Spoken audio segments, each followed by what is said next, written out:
carbon monoxide detectors, or do I go ahead and buy something to eat? One man gives away thousands of carbon monoxide detectors after losing a son. Something needed to change so I could stay healthy. A warning from pediatricians as more young athletes are getting hurt playing organized sports. And this 11-year-old can hear for the first time thanks to an experimental gene therapy.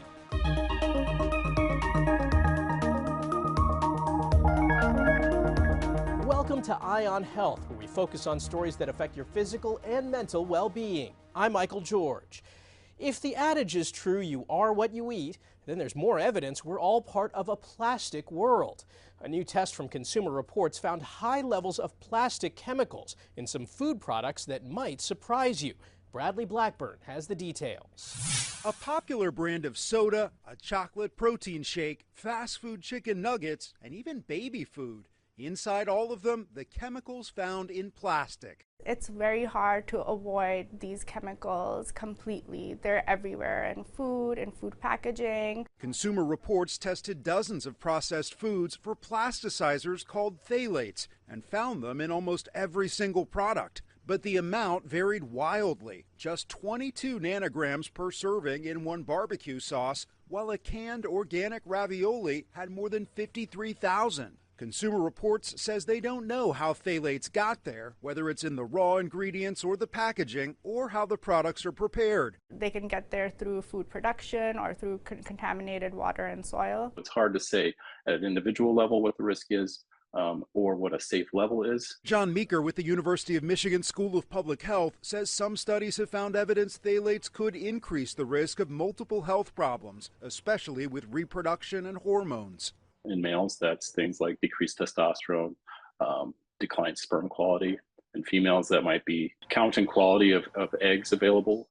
There is no way for consumers to know when phthalates are present. Consumer Reports found differences between nearly identical pizzas. We're calling on the FDA to set some limits for these chemicals. They say it's another reason to limit processed products and eat fresh, whole foods instead. Bradley Blackburn, CBS News. The African nation Cameroon began the first program to routinely give children a malaria vaccine. There are 250 million cases in Africa every year, including 600,000 deaths, mostly in young children. The mosquito-spread disease causes fever, headaches, and chills. The World Health Organization endorsed the vaccine 2 years ago, and 19 other countries plan to roll out routine programs this year. WHO's vaccines director, Kate O'Brien, says they project tens of thousands of lives will be saved every year. The malaria vaccines have been shown to reduce clinical malaria cases by more than half in the year after vaccination. And that level of efficacy goes up when the vaccine is provided seasonally. In that case, it prevents about 3/4 or 75% of malaria cases. More than 2 million children have already received the vaccine since its approval. Measles was eradicated in the U.S. more than 20 years ago, but now we're seeing new outbreaks of the disease. In Philadelphia, doctors are on high alert after several cases were reported. The cluster started in a hospital and spread to other medical facilities and a daycare center. Stephen Stock explains how declining vaccination rates are jeopardizing herd immunity. Physicians today know that measles is more than a nuisance. Measles used to be a rite of passage for kids. It's a potentially deadly and highly contagious childhood virus that causes a telltale rash. A vaccine introduced in the early 60s helped nearly eradicate the disease, but it's making a comeback. That's because of a decrease in immunized children nationwide.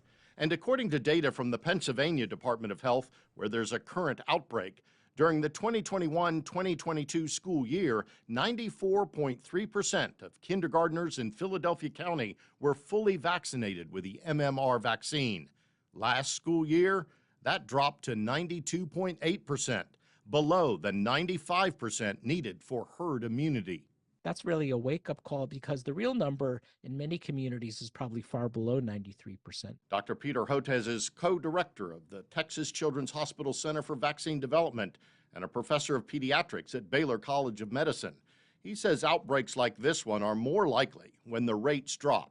Measles does not typically occur among highly vaccinated populations. So in that sense, low vaccination rates are the indirect cause of measles. My concern is that we're still going to see additional measles cases, and I worry that when you talk about up to roughly 20% of measles cases require hospitalizations, if this continues, we're going to start seeing hospitalized kids with measles. A trend that we could see nationwide, where MMR vaccine levels have been dropping over the last few years and now are at 93.1%. We're just seeing now this is the tip of the iceberg. We're going to be seeing this in communities across the United States in the coming weeks and months because of the spillover of the U.S. anti-vaccine movement to childhood immunizations. I'm Stephen Stock, CBS News. For 100 years, heart disease has been the #1 killer in the U.S. Yet a new survey shows more than half of adults don't know that. Danya Backus shows us how the American Heart Association is raising awareness about cardiovascular disease and prevention. 61-year-old Carlo Lopez is grateful he can still put his heart into his music. Total new lease on life. I think by doing what I did, I've probably going to live another 30 years. After both of his brothers needed open heart surgery, Carlo decided to see a doctor. He had a 90 to 95% blockage in one artery and needed 2 stents. So that was a heart attack waiting to happen. A new survey from the American Heart Association shows only 49% of people know heart disease is the leading cause of death in the United States. It's discouraging and I would say even a little bit frightening. That's because nearly half of people in the U.S. have some cardiovascular disease, including coronary heart disease, heart failure, stroke, and high blood pressure. Death rates are now trending upward because obesity and other risk factors are increasing. Hopefully, we can better educate the American public, and so that they are aware of things that they could do to decrease their risk. The Heart Association wants to make everyone familiar with the Essential 8. Eat better, be more active, quit tobacco, get healthy sleep, manage weight, control cholesterol, and manage blood sugar and manage blood pressure. Prevention is the key. If you follow these 8, you will see patients living healthier lives and also extend their lifespan as well. Lopez takes medicine to keep his high blood pressure in check, exercises, and watches what he eats. He wants others to know his story. I don't want what could have happened to me to happen to someone else. He wants everyone to take a beat and get heart healthy. Danya Backus, CBS News, Los Angeles. Heating our homes can be a hazard if we're not careful.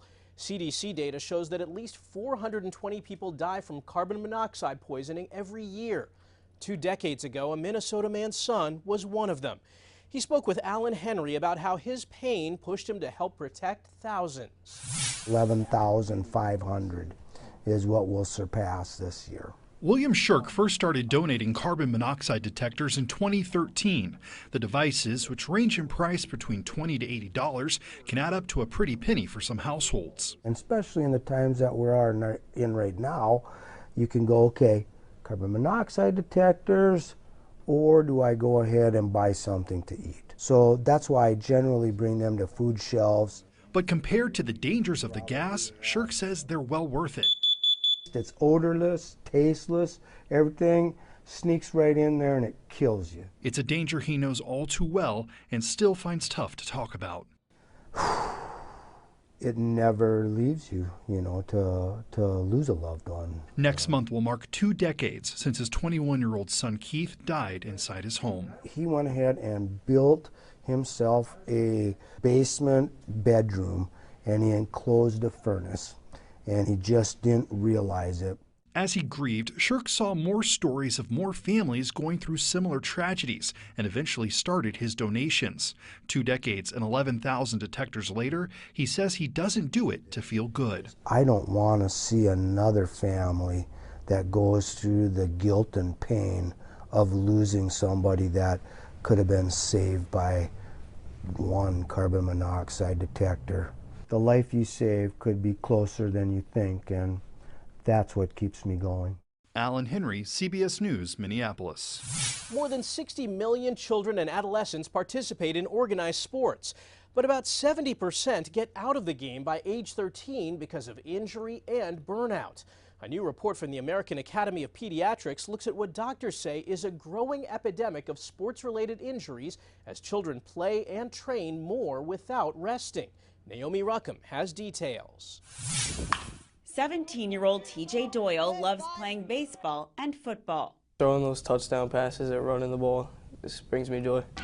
But playing sports almost every day has led to some injuries. Hamstrings, his wrists, his shoulders from throwing, different nagging injuries that just kind of lingered because of the brutal schedule. Eventually, TJ gave one sport up, lacrosse. I wanted to keep playing, but I also knew that something needed to change so I could stay healthy. A new American Academy of Pediatrics report looks at overuse injuries, overtraining, and burnout in young athletes. Pain is your body's indication of telling you to take it easy, to slow down, to allow these micro injuries to heal. Rest is best, listen to your body, and stretch, stretch, stretch. Dr. James Barcy with Stony Brook Children's Hospital says kids who overtrain can develop overuse injuries because growing bones can be more vulnerable to stress injuries. During growth spurts, we know that bones grow a little bit faster than muscles and tendons, and you're predisposed to getting tightness in joints. And that tightness also predisposes kids to getting stress injuries. For TJ's minor injuries, Dr. Barcy prescribed rest or bracing and daily stretching and physical therapy exercises. This past year in football and baseball, he had zero issues with his hamstrings. TJ encourages athletes to always be honest with their parents and coaches. Don't try to play through it if it hurts. Stretch it out, heat ice, figure out what the issue is so you could get back to playing. He has his sights set on college football. Naomi Ruckham, CBS News. Coming up, how one college is trying to address a nationwide nurse shortage and tips on staying safe in the cold this winter.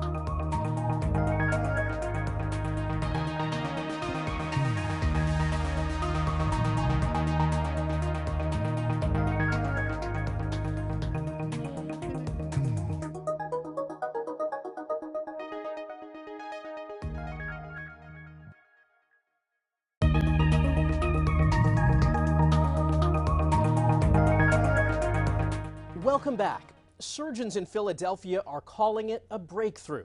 They've had success using an experimental gene therapy to treat a patient with hereditary hearing loss in the United States. Stephanie Stahl has more on this medical first. A good luck kiss goodbye as this 11-year-old from Spain is wheeled into surgery at the Children's Hospital of Philadelphia on October 3rd. He was born unable to hear and has become the first person to get gene therapy in the United States for congenital deafness. What we've really accomplished is exciting because it's the first time that hearing has been restored in a child, really in a human being, for a hereditary type of hearing loss. A CHOP surgeon developed a cutting-edge, minimally invasive endoscope that allowed the gene therapy to be surgically placed directly into the inner ear.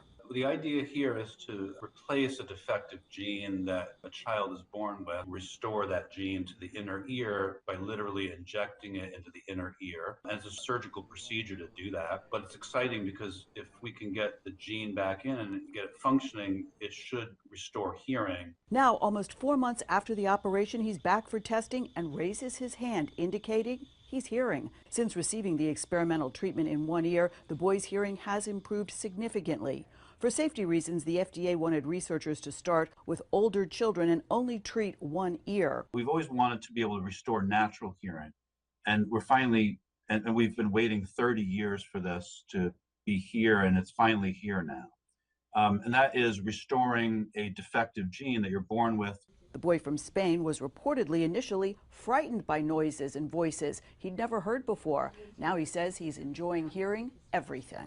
Stephanie Stahl, CBS News. Extreme heat this summer was responsible for more than 1,000 deaths in the U.S., and now winter is causing problems. About 100 people die every year just while shoveling snow, many from cardiac arrest, and hundreds more are killed simply by the cold. For more on the cold and how to prevent injuries like frostbite, we spoke with Dr. Arik Wichter, the medical director at UC Health's Burn and Frostbite Center. Doctor, thanks for joining us. We're talking about cold temperatures. We've had a number of deaths related to the cold. When we're talking about hypothermia, frostbite, are there warning signs that people should be aware of when they're out in the cold? Yeah, absolutely. I think for hypothermia, one of the earliest signs is shivering.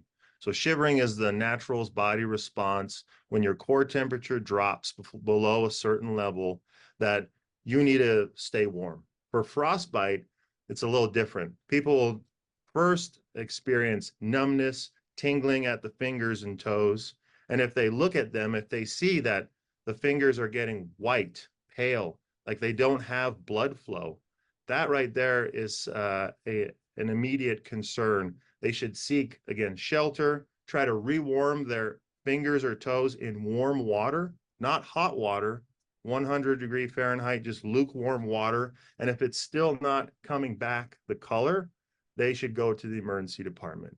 Typically, how would you treat frostbite when it is a case that requires going to seek medical attention?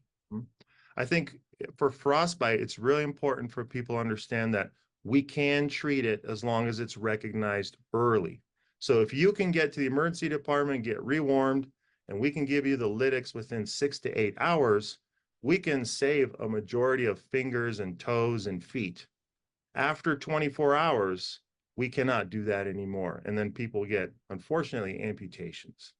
Any advice for folks who are experiencing these cold temperatures and know that they do have to go outside? Anything they can do to limit their exposure and to protect themselves? I think what you said is the key, limiting your exposure. So going out and when you notice that your fingers are starting to get cold or numb or you start to get shivering, then seeking shelter and rewarming yourself. Wet gloves, wet boots, wet socks. That right there is also a big driver for hypothermia and frostbite. Getting off that wet clothing and seeking, again, dry air and warmth is really important, because even if you go inside with wet shoes, wet socks, and you don't take them off, you're still going to get cold and get damage. So you want to remove the wet clothing, remove the wet socks, put on dry stuff after you're dry. That's really important. Doctor, very good information. Thanks so much for joining us. We appreciate it. Yes, you're welcome. Thank you. A nationwide nursing shortage has left hospitals scrambling for coverage. One report early last year showed a gap of nearly 250,000 registered nurses. Elle McLogan shows us how a New York college is training a diverse group of students and trying to get them into the field quickly. The students in this room are building their future while supporting ours. Among many nursing programs in Queens is an accelerated 16-month baccalaureate. Recent graduate William McGinty says it takes a special person to be a nurse. You need to be compassionate, and you need to be willing to learn every single day. Students work with hospital-grade equipment. We prepare them on campus in our Center for Healthcare Simulation with high-fidelity mannequins. An eerie sight at first. The simulators come to symbolize real patients. They breathe, speak, shed tears, and even give birth. What we do in simulation is we have scenarios that mimic what students would see from day one. How would that go with assessing symptoms? Come in, introduce ourselves, and then kind of reiterate and ask them what's going on, how are you feeling, are you in any pain? I'm just gonna wipe your face, okay? Instructors can watch the scenes unfold through a two-way mirror and even record them for later review. The training comes amid a nationwide nursing shortage, which experts say was supercharged by the COVID pandemic. According to a recent study, roughly 100,000 RNs left the workforce, citing stress and burnout brought on by the pandemic. Nearly 1/5 of nurses, it found, plan to leave by 2027. That's why schools are recruiting students of all backgrounds, many in career transition. Here, the average age is 30. Diversity and equity, it's always been a challenge for nursing. Dr. Beverly Malone is president of the National League for Nursing. She says a shortage of both nursing educators and clinical placement demands priority and investment. We're the ones who accompany people on their life journey, and it's such a privilege to be a nurse. Elle McLogan, CBS News, New York. After the break, why doctors are hoping to find a cure to some diseases in the kitchen, and the treatment for depression and epilepsy that's now being used for stroke patients.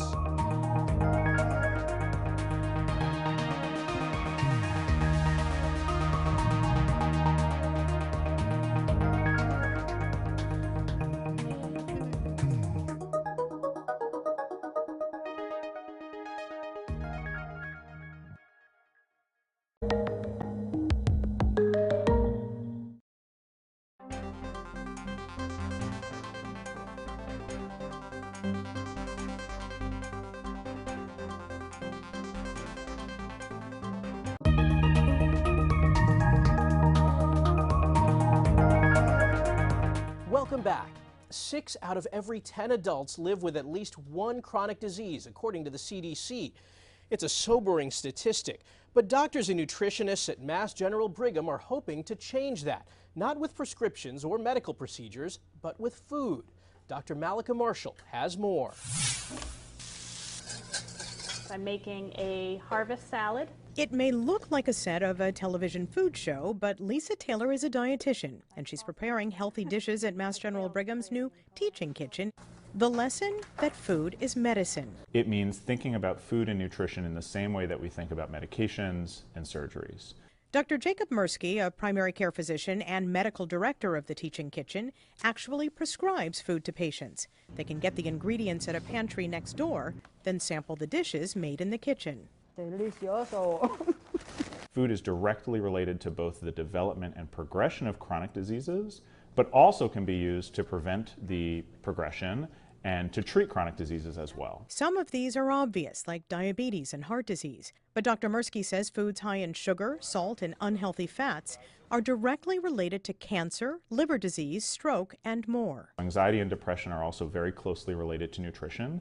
I love leaving like the little leaves whole. These lessons are also available even if you're not a patient through an online cooking class developed by Mass General Brigham called New Cook. Thousands of people have joined in the classes to cook along with a professional chef and learn the power of nutrition. You can really make a difference in your health outcomes, in the risk of chronic diseases by changing what you're eating, how you're looking at food, what you put on your plate. With a focus on plant-based meals and affordability. We try to prepare for a family of 4 for less than $20. It's a good combination for a healthy life. Dr. Malika Marshall, CBS News, Boston. A new stroke treatment is accomplishing what was once thought to be impossible, restoring mobility years after a stroke. We look at one patient's remarkable progress. When Jim Nordgaard had a stroke 10 years ago, his life changed in an instant. Could do anything, mountain bike, golf, do whatever, and then becoming totally helpless, and it was awful. And down. He made some initial progress, but after the first 6 months, he found it nearly impossible to restore the movement he'd lost. I plateaued and I wasn't getting any better, and it was frustrating, and I was looking for different remedies, searching the internet all the time. He learned about a procedure at Mount Sinai called paired vagus nerve stimulation. A stimulation device called Vivistem is surgically implanted in the neck, and a battery is placed in the chest. People get a little bit. Neurosurgeon Christopher Kellner says it was already being used to treat depression and epilepsy, but now they're having great success using it on stroke patients. It enhances their ability to respond to rehab. So it augments the rehab function, gives them a chance to do much better. And then you're going to grab that. Jim or his physical therapist can activate the device when he wants to do physical activity. It was life-changing. So now I can pour and I can drink, whereas before, I wouldn't even try. I can walk. Like today I walked 5 miles to get here and just to walk around. So far, it's being used on patients with strokes typically caused by a blood clot, and it takes months of physical therapy to be successful. But the results are promising. This is a group of patients who had no treatment options before, and now we've suddenly got something to offer them. There you go. Giving stroke patients back something they thought they'd lost for good. That's this week's Eye on Health. I'm Michael George. Thanks for joining us, and be well.